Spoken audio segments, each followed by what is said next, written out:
Welcome back. Tonight, our partners at Investigative Post are looking into some concerns being raised about the new incoming president at Buffalo State University.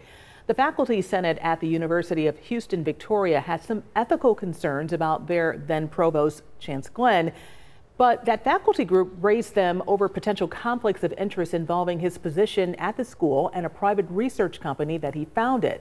Glenn starts at Buffalo State in July. And joining me live in studio is Garrett Looker. Thank you so much for coming here on the 5:30 again. It's always good to see you. Good to be here. Let's talk about those concerns that are being raised. What are they specifically? Yeah, specifically the concerns are a conflict of interest with Glenn's private company and his public job with the university as provost.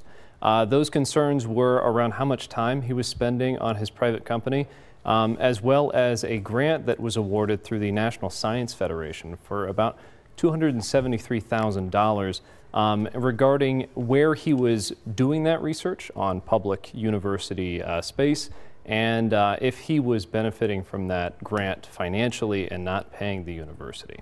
So did you reach out to Buffalo State? What are their concerns if you did reach out to them? What are they saying about this? Yeah, so I reached out to Buffalo State and I reached out to SUNY to get comment, and they said they are looking into it, but at the moment they maintain that all of their employees are vetted and that they have, the highest ethical concerns for their employees. Interesting. Now, when we talk about this conflict of interest that you were talking about, this is something that happens often when it comes to someone who's doing private research, and obviously you should not be doing it on company time when it's something private, but it's coming to the attention now. Does that raise any red flags because he's getting ready to leave Texas, come to Buffalo? Is there something that we should wonder why now? Potentially. The sources that I spoke with at the University of Houston, Victoria, had mentioned that they're standing up for their values. They want to make their values heard, and that's why they're calling for the replacement of this provost. However, there were other professors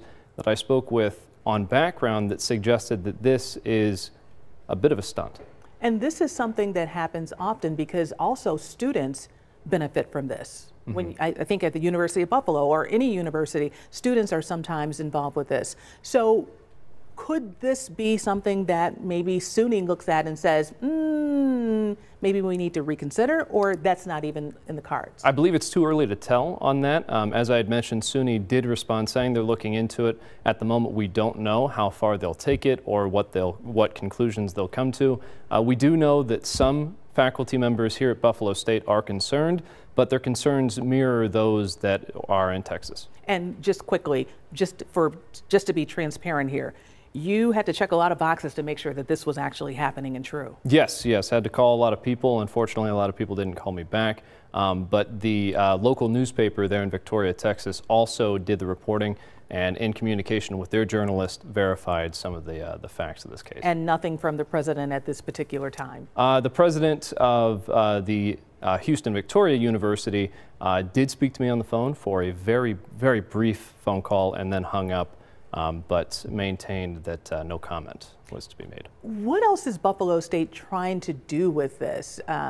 I mean, this is somebody who's starting in July. Did they say this is a little weird for this to be coming up at this particular time? Why didn't it come up during the process when he was interviewing? Buffalo State officials did not comment on this. I did, like I had mentioned, the comment from SUNY, but there was no comment that I had from university officials here in Buffalo. Garrett, thank you so much for bringing this to our attention. This is Garrett Looker from our partners at Investigative Post. We want to thank you again for coming on the 5:30 today. Appreciate it.